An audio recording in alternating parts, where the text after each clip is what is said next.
네, 오늘 말씀의 제목은 하나님의 나라를 세우는 하나님의 방법, 하나님의 나라를 세우는 하나님의 방법이라는 제목으로 함께 말씀에 은혜 나누기 원합니다.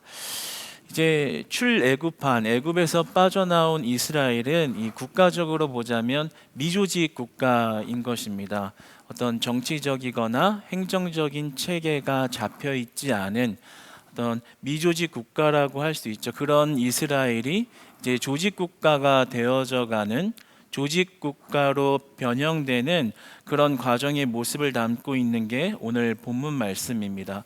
따라서 오늘 본문 말씀을 통해서 우리가 볼 것은 이 하나의 조직 국가로 세워지는 이스라엘의 모습을 통해서 교회 공동체가 오늘날의 교회 공동체가 어떻게 세워지는 것이 건강하게 세워지는 것인가에 대해서 특별히 말씀으로 은혜를 받고 이 말씀대로 적용할 때 정말 우리 교회가 그리고 지상의 모든 교회들이 든든히 서가는 은혜 있기를 소망합니다.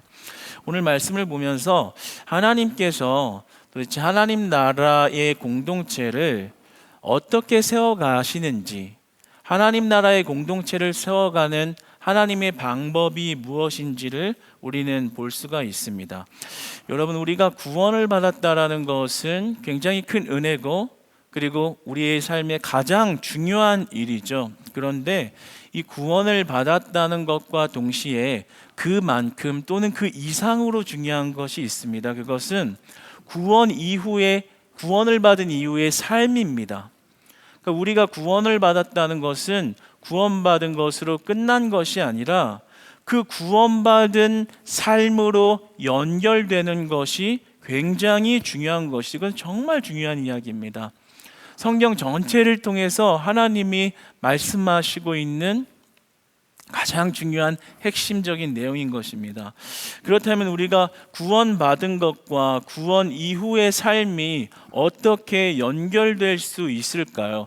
여러분, 우리가 구원받았다는 게 뭔가요? 구원받았다는 것은 나의 존재가 완전히 변화됐다라는 것을 의미합니다.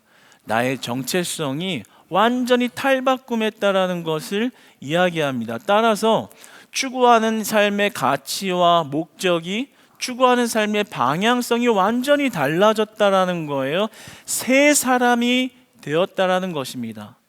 조금 더 나은 사람이 된 것이 아니라 새 사람, 완전히 새로운 개념의 사람이 되었다라는 것을 의미하는 것이죠. 그러니까 구원받기 전에는 그저 나의 유익을 위하여 살아갔다면 구원을 받은 이후에는 하나님 나라의 유익을 위해서 살아가는 것입니다. 그러니까 이전에는 나의 유익, 내가 잘 되는 것만 보고 살아갔다면 정말 구원을 받고 구원의 은혜를 안 자는 내 유익이 아니라 하나님 나라의 유익을 바라보고 그 유익을 위해서 살아가는 것이죠. 삶의 방향과 모토와 목적이 완전히 변화된 것, 새 사람이 된 것입니다. 그러니까 우리가 구원받았으면 조금 더 착하게 살아야지, 뭔가 좀 더 나은 삶을 살아야지, 절대 그렇게 살 수 없을 것입니다. 그런데 우리가 어떻게 하면 하나님 나라의 유익이 될까라는 그 목적과 방향성을 가지고 살아가게 된다면 그것이 구원받은 것과 구원받은 삶으로 연결된다라는 거죠. 우리가 어떤 목적이 분명하면 그에 따른 행동이 자연스럽게 나오는 것처럼 말입니다. 그런 의미에서 봤을 때 구원받은 이들은 하나님 안에서 굉장히 소중한 자들입니다. 여기 모인 한 사람 한 사람은 모두 다 구원받은 자들인 줄 믿습니다. 그리고 여러분 한 사람 한 사람은 너무나도 소중한 사람입니다. 왜냐하면 그냥 내가 구원받았습니다 라는 것만의 의미로 그치는 것이 아니라 더 나아가서 여러분들이 하나님 나라를 세워가기 때문입니다. 하나님은 하나님의 구원받은 백성들을 모으셔서 하나님의 나라를 세워가십니다. 그렇게 생각해 보면 참 얼마나 큰 은혜예요. 하나님께서 나를 자녀 삼아 주신 것 감사한데 더 나아가서 하나님 나라를 위해서 살아가게 하신, 하나님 나라를 위해서 살아가게 하신 공동체로 부르셨다는 것, 하나님의 은혜로 보여지시기를 축복합니다. 그러니까 우리가 구원받았다라고 이야기하면서 만약에 이 자리에 앉아서 내 유익만을 위해서 바라보고 있다면 하나님의 나라는 온전히 세워질 수 없습니다. 언젠가는 분열이 날 것이고요, 의심이 들 것이고요, 언젠가는 방향이 틀어지게 될 것입니다. 그러나 하나님의 유익을 위해서 살겠다고 하는 목표를 가지고 하나님을 쫓으며 우리가 이 자리에 나와 있다면 하나님은 하나님의 방법으로 하나님의 나라를 든든히 세워 가실 것입니다. 하나님께서는 구원받은 자들을 통해서 그의 나라를 세워 가시는 겁니다. 오늘 하나님 나라를 세우는 하나님의 방법을 살펴보면요, 첫 번째로 하나님께서는 조직 공동체의 행정 질서를 세워 가시는 것을 보게 됩니다. 조직 공동체의 행정 질서를 세워 가십니다. 이런 조직을 만들어 가는 건 역시 공동체를 세워가는 데 있어서 중요하다라는 거죠. 오늘 모세는 굉장히 고된 상황에 처해 있었습니다. 오늘 본문 13절에 보면 모세가 아침부터 저녁까지 법정 사건을 이렇게 다루고 있었다라는 것을 보게 됩니다. 아침부터 저녁까지 늘 일을 했대요. 밤낮 없이 이스라엘을 위해서 일하고 있었습니다. 끊이지 않고 계속 일하고 있었다라는 거예요. 매우 심신이 고단한 상태에 있던 것입니다. 저도 모세를 묵상하면서 이렇게 많이 동감이 되고 그 모세의 상황에 많이 이입이 되고 빠져들어가더라고요. 때로는 사역을 하면서 힘들 때가 있습니다. 어쩔 때 일이 많이 몰아칠 때는 밤낮 없이 할 때가 있고, 교회와 집에 대한 어떤 장소의 개념이 의미 없이 연결된 선에서 밤낮 없이 일을 하게 되다 보면 때로는 번아웃도 자주 찾아올 때가 이렇게 있습니다. 그런데 오늘 이 모세를 보면 200만의 백성들이 그 안에서 여러 가지 다양한 법정 사건들이 일어난 거거든요. 싸우고 지지고 볶고 어떤 해결되지 않는 법적인 문제들이 200만이라는 그 그룹 안에서 얼마나 많이 나왔겠어요.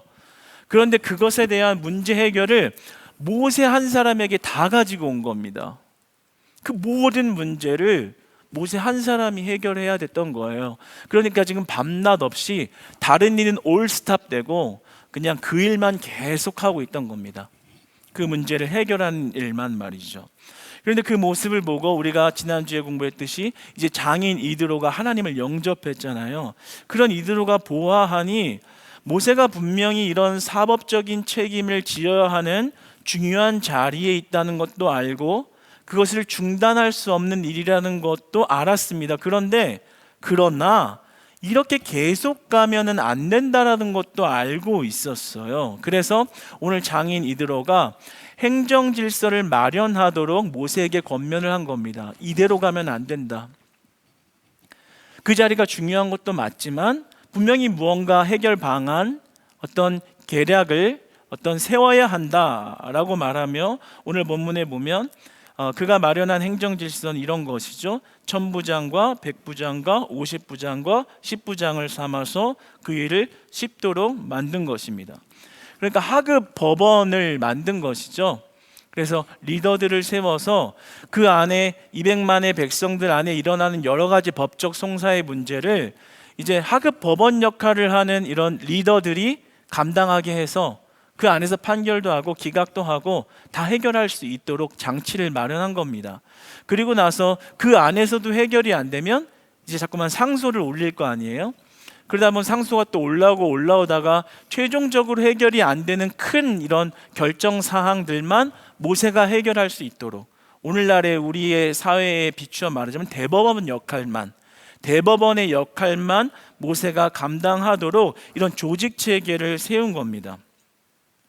그러니까 쉽게 얘기해서 모든 것을 다 맡아서 모세가 하고 있었는데 이런 조직 체계를 세워서 어떤 큰 결정만 모세가 감당을 하고 나머지 이제 모든 사사로운 일들은 나머지 천부장이나 백부장이나 50부장이나 10부장이나 이런 하급 법원의 역할하는 리더들 안에서 일이 다 해결되도록 그렇게 만들어 놓은 것입니다.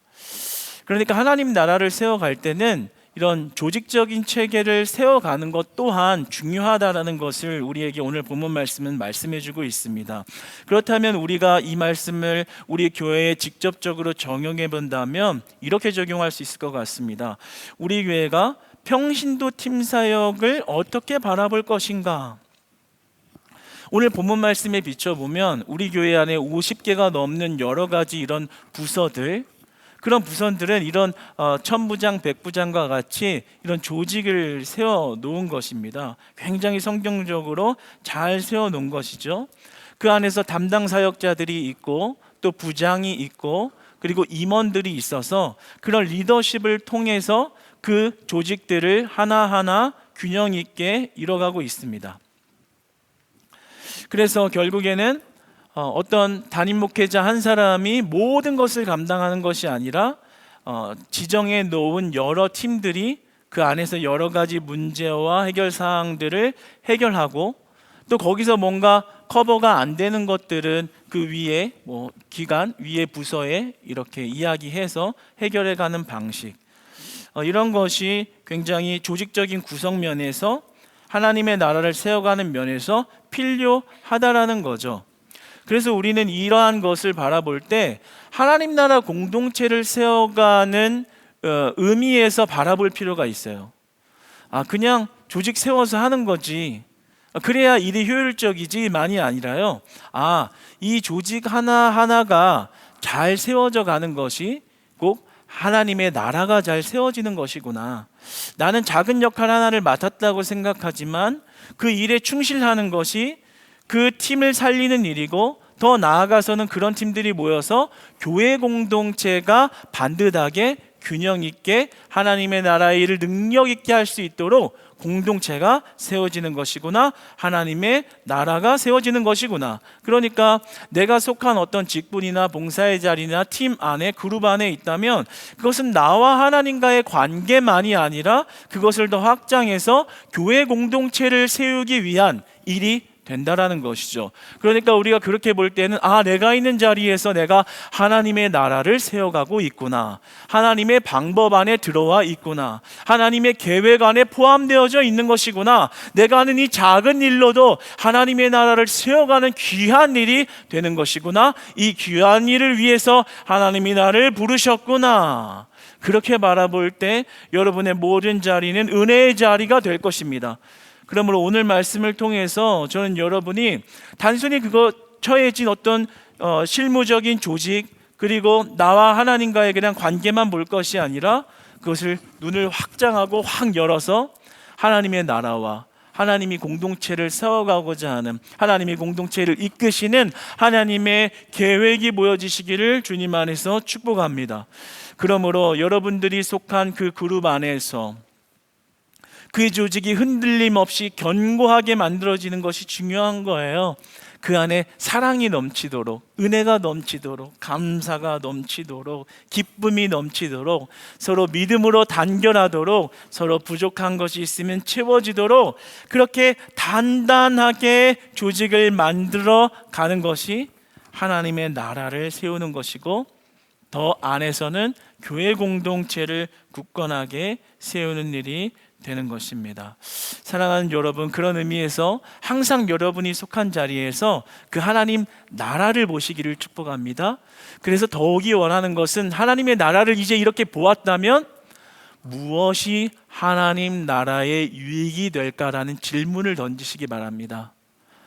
내가 하는 일에 어떻게 하면 나의 유익이 될까? 저 사람이 나에게 이렇게 하는 건 나에게 손해가 온 거잖아. 어떻게 하면 내가 내 원하는 대로, 내 방법대로 할까가 아니라요, 어떻게 하면 내가 여기에 부름받은 자리에서 하나님의 나라에 유익을 줄까? 어떻게 하면 하나님 나라의 공동체에 유익이 되는 선택을 할까? 어떻게 하면 하나님 나라에 유익이 되는 행동을 할까? 어떤 말을 하는 것이 하나님 나라에 유익이 될까? 여러분, 이런 질문과 고민 속에서 여러분들이 행동하고 믿음으로 순종하고 선택하게 된다면 여러분이 진정으로 구원받은 자가 구원받은 삶을 살아가는 연결과 회복을 경험하게 될 것입니다. 그 안에 하나님의 역사하심이 있을 것이고요, 하나님의 기뻐하심이 있을 것이고요, 그 양의 문을 넘어간 하나님의 먹이심, 구원의 은혜로 여러분의 심령을 채우시는 하나님의 은혜가 그 자리에 있을 줄 믿으시기 바랍니다. 그러므로 우리는 모든 것을 하나님 나라의 유익과 그 나라의 공동체를 바라보며 나아갈 때 하나님은 그들과 함께 하시고 그들의 믿음을 통해서 그 공동체를 진정으로 세워 가시는 것입니다. 또 한 가지 중요한 것이 있습니다. 이렇게 조직 공동체를 세워가면서 결국에는 최종 리더자가 하나님께 집중할 수 있는 환경을 마련했다라는 것입니다. 모세가 밤낮으로 일하면서 심신이 고단해 있었잖아요. 그런데 그것이 단순히 모세 한 사람의 복지를 열어주기 위한 의미가 아니라 그 이상의 의미를 가지고 있어요. 그 최종 리더자가 하나님께만 집중할 수 있는 환경을 마련했다라는 것이에요. 장인 이드로는 알고 있었습니다. 모세가 이 사법적인 책임을 벗어날 수 없다는, 그 책임을 지어야만 하는 중요한 자리라는 것을 알았어요. 그러나 이 사법적인 책임만에 매여 있으면 안 된다는 것도 알고 있었어요. 왜냐하면 장인 이드로가 하나님을 영접하고 나서 이렇게 보았을 때 모세라는 사람은 하나님께 부름을 받았고 고로 하나님께 날마다 나아가야 하는 자라는 것을 알았기 때문입니다. 그러므로 장인 이드로가 봤을 때는 사법적인 환경에 대한 문제를 해결하는 것도 중요하지만 그가 하나님께 독대할 수 있는 시간과 환경을 가지는 것이 더 중요한 일이라고 보았던 거예요. 그래서 어떤 일을 처리하는 것도 중요하지만 정말 하나님께 독대해서 하나님의 뜻을 받고 하나님의 인도하심을 받는 것이 중요하다라는 것을 알았다라는 거죠. 그래서 우리가 이 말씀을 보면서 또 적용할 수 있는 것은요, 우리가 팀 사역을 성공적으로 하는 것, 여러 부서들이 그 사역을 성공적으로 하는 것은 결국에 담임 목회자 한 사람이 결국에는 모세처럼 하나님께 나아갈 수 있는 시간과 환경을 만들어갈 수 있는 일이 된다라는 것입니다. 우리는 이러한 점도 생각을 해야 한다라는 거예요. 왜냐하면 담임 목회자 한 사람을 세웠을 때는 그 담임 목사님 한 사람을 통해서 그 교회에 하나님의 비전과 주신 하나님의 뜻을 실현해 가십니다. 그래서 그것은 한번 교회를 세워놨다고 되는 것이 아니라 날마다 하나님의 뜻을 물어야 하는 것이고요, 더 나아가서 때마다 하나님이 무엇을 원하는지를 하나님 앞에 독대하며 무릎 꿇고 그 말씀과 음성을 받아 그 받은 것을 그대로 전할 때 놀라운 능력과 역사가 일어나는 것입니다. 그런데 만약에 어떤 일에 매여서 그 일에 종속되어져 삶이 구속되어져 있으면 그럴 수 있는 여건과 시간과 환경이 제한을 받는 거예요. 그러므로 그 하나님의 일을 능력 있게 할 수 있는데 많은 한계와 그리고 어떤 벽을 경험하게 되는 것이죠. 저도 사실 이전에 얼마 안 됐던 것 같아요. 이전에 제 생각에는 모든 것을 잘하는 사람이 좀 되고 싶었던 것 같아요.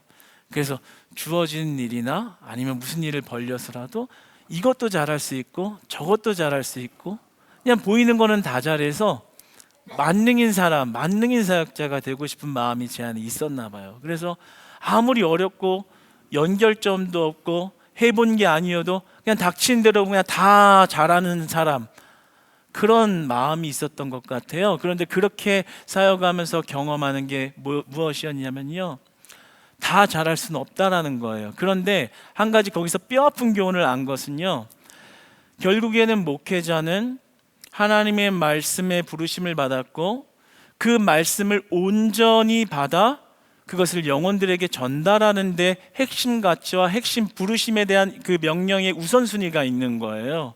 그런데 다른 것에 매이게 되면, 많이 매이게 되면 그 말씀으로 받는 관계와 시간과 이런 것들이 훼손되는 것을 경험했습니다. 다른 것에 정신없이 막 마음이 팔려 있으면 하나님께 독대해서 하나님이 무엇을 공동체에 원하시고 진짜 영혼들에게 어떤 말씀을 전해주시 하는 그런 음성이 끊어져 있는 것들을 경험할 때가 많았어요. 그래서 제가 하나님 앞에 그런 어떤 시행착오와 넘어짐을 경험하면서 하나님 앞에 바라게 되는 것은 최대한 하나님 앞에 독대하는 시간과 하나님 앞에 말씀을 공급받으려고 하는 시간은 훼손되지 않도록 가지를 쳐가자. 모든 걸 다 잘할 수는 없다. 제일 중요한 것을 놓치면 안 된다. 이런 기준들을 세워가지고 지금도 그렇게 하려고 많이 노력을 하는 것 같아요. 그런데 그런 게 훼손됐을 때, 정말 이런 하나님께서 주시는 이런 영적인 힘이 끊겨 있을 때, 그것을 공급할 수 없을 때 오는 그런 딜레마와 그런 한계들을 경험하기도 하거든요. 모세가 어땠겠어요? 얼마나 힘들었겠어요? 밤낮으로 그 일만 하고 있는데요. 언제 하나님께 나아가서 주님의 음성을 들었겠어요? 그런 것입니다.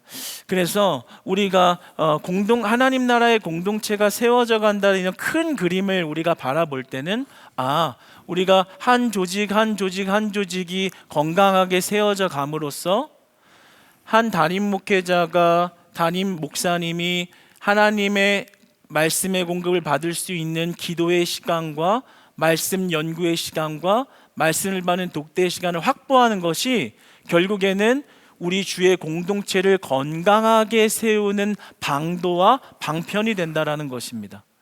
그러니까 하나의 전통으로서 담임 목사님을 섬기고 어떤 복지를 잘 해주고 이런 개념도 중요하긴 하겠죠. 그러나 그 의미에 머물러 있는 게 아닌 거예요. 그 이상의 의미를 가지고 있는 거예요. 결국에는 하나님과 독대할 수 있는 시간을 충분히 공급해서 하나님의 말씀을 온전히 받고 그 말씀이 나아갈 때 능력의 말씀이 되고, 그 날마다 능력의 말씀을 받아 먹음으로써 주의 영혼들은 회복이라는 것을 경험하는 겁니다. 그리고 소망이라는 것을 경험하는 거고요. 하나님 나라의 인도하심을 받는 관계 회복이 일어나는 것입니다. 사랑하는 여러분, 그런 의미에서 우리가 오늘 본문 말씀을 그대로 이렇게 적용할 때 우리의 시선이 더 넓어져, 믿음의 시선이 넓어져 하나님 나라를 든든히 세워가는 방법과 방편을 익혀 여러분의 현장에서 그것을 순종함으로 주의 나라가 든든히 세워지는 은혜 있기를 축복합니다. 주의 나라가 든든히 세워져 가게 하시는 하나님 나라의 백성, 하나님 나라의 일꾼, 하나님 나라의 부르심 받은 자녀의 모습을 다 회복하시기를 주님 안에서 축복합니다. 이게 합력하여 선을 이루는 방법이 되는 겁니다. 합력하여 선을 이루는 거예요. 각자의 분배되어진 일이 결국에는 큰 하나님의 공동체를 든든히 세워져 가는 것이다. 그런 면에서 우리가 그런 시야를 가지고 날마다 주님에게 부르심 받은 자리에 은혜로, 감사로, 기쁨으로 나를 불러주신 은혜 기억하면서 하나님 앞에 살아가시기를 바랍니다. 다른 사람 안 불러요. 맨날 그 자리에 있는 거, 왜 나만 이렇게 일 많이 시켜요 하나님, 나 이 일을 하기 싫어요, 이렇게만 생각하지 마시고요, 이렇게 큰 그림에서 한번 봐보세요. 다른 사람은 안 불렀다니까요. 하나님 믿지 않는 사람은 안 부르신다고요. 그러나 하나님의 자녀 삼아주신 그 백성들을 통해서 그들을 사용하셔서 하나님은 하나님 나라의 공동체, 하나님 나라의 구원의 일을 해가시는 겁니다. 그런 면에서 나를 부르셨다는 것, 하나님께서 점 찍어 두셨다는 것, 여러분에게 복 주시기 위함이라는 것을 믿으시기 바랍니다. 여러분, 그런데 아주 중요한 게 있습니다. 오늘 이렇게 행정 질서를 만들고 조직 국가를 만들어가는 것은 너무나도 귀한 일인데요, 이 의미로 조직 국가가 되었다라는 것으로 끝난 게 아니에요. 오늘 가장 중요한 메시지와 은혜가 있습니다. 이 행정 질서를 세워간 것은 그 이상의 의미를 가지고 있어요. 행정 질서로 하나님의 나라를 만들어 간다는 게 아니라요, 하나님의 나라는 하나님의 법도로 만들어 간다는 사실입니다. 행정 질서를 잘 세웠다고 하나님의 나라가 세워지는 게 아니라요, 하나님의 법도, 하나님의 말씀의 다스리심을 받음으로 그 공동체는 살아난다는 사실입니다. 행정 조직을 아무리 잘 세워놔도 하나님의 말씀의 능력이 소통되고 있지 않으면 그 공동체는 죽습니다. 그런데 행정적도 잘 세우지만 그 가운데 하나님의 말씀을 우선순위로 두고 살아간다면 그 공동체는 반드시 살아날 줄로 믿습니다. 오늘 본문 15절 16절의 말씀을 한번 같이 읽어보겠습니다. 시작. 모세가 그의 장인에게 대답하되 백성이 하나님께 물으려고 내게로 오미라. 그들이 일이 있으면 내게로 오나니 내가 그 양쪽을 재판하여 하나님의 율례와 법도를 알게 하나이다. 그 백성들이 모세에게 나아갈 때 어떻게 나아갔다고 기록하나요? 이렇게 기록합니다. 백성이 하나님께 물으려고 내게로 옵니다. 모세에게 해결받으러 나갔다고 이야기를 안 해요. 하나님께 물으러 갔다. 그리고 16절에 뭐라고 합니까? 그렇게 하나님께 물으러 찾아온 모세에게 이렇게 모세가 이렇게 대답하죠. 그들에게 하나님의 율례와 법도를 알게 하나이다. 정말 중요한 내용이에요. 그들의 모든 행정 질서와 정치적인 이런 체계를 잡는 것, 모든 사법적인 내용, 그 최종 주권이 하나님께 있다라는 것을 믿었다라는 거예요. 그러니까 재판장은 모세가 아니에요. 그 위에 재판장은 하나님이었던 것입니다. 그 하나님의 율례와 법도를 적용하려고 했고, 그 하나님의 율례와 법도를 받기 위해서 모세에게 나아갔지만 하나님께 나아갔다라고 말하고 있는 것입니다. 따라서 여러분, 성도에게 최고의 재판관은 하나님이 되시는 겁니다. 성도에게 최고의 결정권자는 하나님이 되셔야만 합니다. 우리의 최고의 재판관이 하나님이 된다는 게 무슨 말씀일까요? 곧 하나님의 말씀을 기준 삼아 살아간다라는 겁니다. 내 생각으로, 세상의 방법으로, 내 경험으로 살아가는 것이 아니라요, 하나님의 율례와 법도, 하나님이 나에게 주신 그 말씀을 기준 삼아서 살아간다라는 것입니다. 여러분, 오늘 그 하나님의 율례와 법도가 그들의 모든 문제를 해결하신 것처럼 여러분, 하나님의 말씀이 여러분 삶 가운데 들어갈 때 비로소 여러분들의 삶의 근본적인 고민과 걱정과 문제와 그리고 여러분들이 해결하지 못하는 여러 가지 사항들을 하나님의 말씀이 해결해 가실 줄 믿습니다. 하나님의 말씀은 그럴 만한 능력이 있습니다. 우리가 최고의 재판관, 우리의 삶의 최종 결정권자가 하나님이라는 것을 꼭 기억해야 합니다. 그리고 그 관계를 반드시 회복해야 합니다. 그래서 한 번 한 번의 예배와 한 번 한 번 예배에 듣는 그 말씀이 귀한 것입니다. 여러분, 결단코 한 번 한 번 드리는 예배, 그 말씀 사소하게 지나가거나 여러분의 생각으로 판단하거나 여러분의 생각으로 듣고 싶은 말씀만 편취하여 듣거나 아니면 그냥 지식만 함양하려고 하거나 그냥 습관적으로 와서 듣거나 딴 생각하면서 지나가거나 하지 않으시기를 바랍니다. 아무런 능력을 못 경험할 거예요. 아무런 능력 없는 삶을 살 거예요. 하나님의 말씀의 율례와 법도의 다스리심 없이 무엇을 살겠어요? 나가면 또 내 맘대로 살아가는 거죠. 그러므로 한 번 한 번의 말씀이 오늘 이스라엘 백성이 어땠어요? 이 문제 해결이 안 돼요. 그런데 내가 하나님께 나아갑니다. 그리고 그 모세는 하나님의 율례와 법도를 그들에게 제시함으로 그 말씀을 받아 문제를 해결해 갔잖아요. 여러분, 고민 다 있으시죠? 여러분, 근본적인 문제도 있죠? 아직 해결되지 않아 너무나도 퀘스천 마크를 가지고 안에 답답함을 가지고 있는 문제들이 있을 수 있겠습니다. 그러나 하나님은 그것을 보고 계시고 그 문제를 해결하는 방법으로 여러분들을 예배의 자리로 부르시고 말씀하고 계시다는 사실을 믿으시기 바랍니다. 그 말씀이 살아계신 거예요. 그러므로 우리는 그 살아계신 하나님 말씀에 청종하고 귀를 기울여야 되는 거예요. 하나님, 이 모든 문제 가운데 어떻게 하나님 나라의 유익을 위하여 이 문제를 풀어가실 것이며 저는 그 뜻을 보며 어떻게 순종해야 할까요? 하나님 말씀해 주세요. 하나님 반드시 먼저 그 나라와 의를 구하는 자들에게 그 하나님의 생명의 양식과 방법을 제공하시는 분인 줄 믿으시기 바랍니다.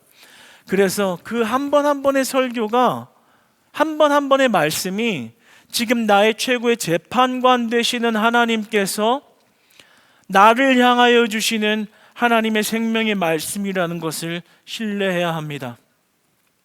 그래서 설교는 달 때도 있지만 쓸 때도 있는 거예요. 때로는 너무나도 행복한 말씀, 내가 듣고 싶었던 말씀일 때도 있지만 때로는 폭탄 같은 말씀도 있는 것입니다.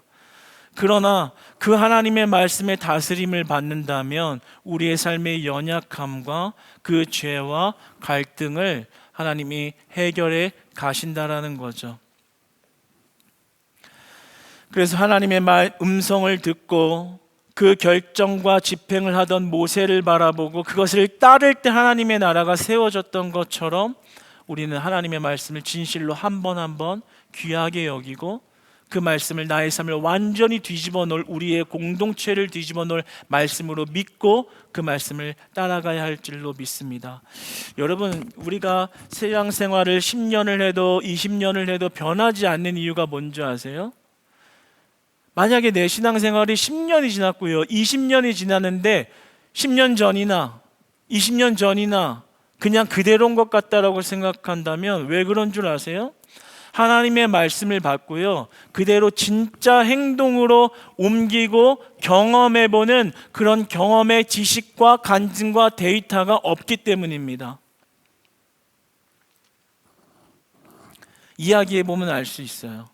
여러분 한번 서로 대화해 보세요. 아니면 내 자신에게 물어보세요. 하나님이 지금 나를 매번의 예배마다 어떤 말씀으로 나를 어떻게 인도하고 계신가? 하나님은 우리 교회 공동체에 어떤 비전을 주셔서 나는 그 말씀에 어떻게 동참하고 있는가?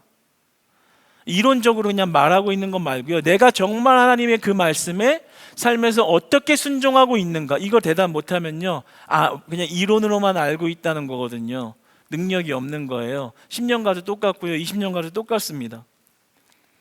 진짜 하나님의 말씀의 법도에 다스리심을 받는다는 것은 그 말씀이 달고 단 말씀이든 쓰디쓴 말씀이든 나아가 그 말씀대로 그것을 적용하여 살아갈 때 놀라운 역사가 일어나는 것입니다. 그때 하나님을 만나는 일이 일어나고요, 하나님을 경험하게 됩니다. 이에 따라 하늘의 지식이 쌓여감으로 말미암아 우리의 신앙은 변화하는 거예요. 구원받은 자의 삶을 살아갈 수 있는 거예요.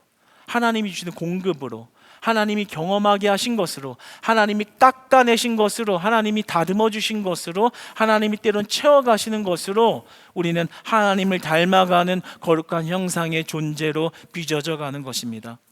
그래서 우리는 우리 교회에서 목장 교환을 지금 우리 본 예배 때, 주일 예배 때 드렸던 담임 목사님의 말씀으로 교환을 만들어서 공급하고 그것을 목장에서 예배를 드리고 그것을 삶에서 적용하는 것을 연결지어서 생활하는 것을 하나님 앞에 해가고 있습니다. 이것이 중요한 거예요.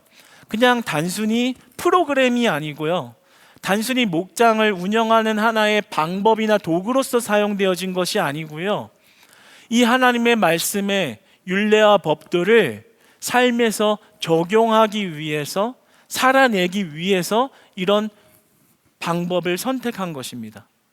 그러니까 그냥 한번 교환으로 공부를 했다, 목자들도요 그냥 이런 내용만 가르치는 것은 아무런 능력이 없는 거예요.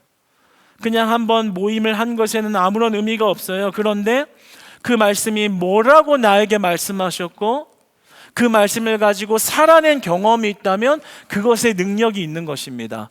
그때부터 하나님은 여러분의 진짜 최고의 재판관이 되셔서 여러분의 문제와 고민을 해결해 가기 시작하십니다. 그 순종하는 가운데 하나님의 말씀의 능력을 경험하게 되는 것입니다. 행정체계가 다한 게 아닌 거예요. 행정체계 위에 계신 살아계신 하나님이 일하시는 것이고, 살아계신 하나님이 역사하시는 것이고, 살아계신 하나님이 운행하시고 일하실 때야 비로소 우리는 만족함과 하나님 나라의 유익의 기쁨과 풍요로움을 누릴 수 있는 줄 믿습니다. 사랑하는 여러분, 말씀을 맺겠습니다. 구원받은 자가 추구해야 하는 인생은 하나님의 정의를 이 땅에서 실현해 가는 것입니다. 그런 의미에서 구원은 또 다른 삶의 시작으로 연결되는 것입니다. 구원에 합당한 삶이란 하나님의 나라를 바라보고 사는 삶입니다. 하나님 나라의 유익을 구하는 삶입니다. 그러므로 우리가 구원받은 자로서 부름받은 우리가 나의 유익을 위하여가 아니라 하나님 나라의 유익을 위하여 이 자리에서 하나님을 따르고 하나님을 쫓고 하나님의 말씀을 쫓아 따라간다면 진정으로 하나님이 부흥시키시고 하나님이 여러분의 정말 사사로운 문제까지 들어와 일하시는 하나님의 일을 경험하게 될 줄로 믿습니다. 오늘 말씀을 통해서 하나님을 진정으로 만나고 회복을 경험하고 하나님이 부어주시는 은혜의 꼴을 먹는 회복이 일어나기를 소망합니다. 주어진 자리에서 하나님을 바라보는 겁니다. 하나님을 바라보는 겁니다. 질서와 체계와 사람 바라보지 마시고 하나님을 바라보시고 하나님 나라를 바라보시고 그 유익을 위하여 어떤 것을 위하여 나를 부르셨는가 그 음성에 귀 기울이신다면 여러분 주의 나라를 건강히 세워가듯 우리 교회를 건강히 세워가시고 더 작게 체계적으로 더 작게 여러분의 가정을 세워가시고 여러분의 부부를 세워가시고 여러분의 자녀를 세워가시고 여러분의 후손들을 그렇게 세워가실 겁니다. 할렐루야. 여러분 오늘 말씀 가운데 우리가 은혜로 받아 우리 교회 공동체를 하나님 나라를 세워가는 사람들이 되어서 하나님께서 주시는 부흥과 은혜를 날마다 경험하는 우리 크리스찬 교회 전부 되시기를 주님 안에서 축복합니다.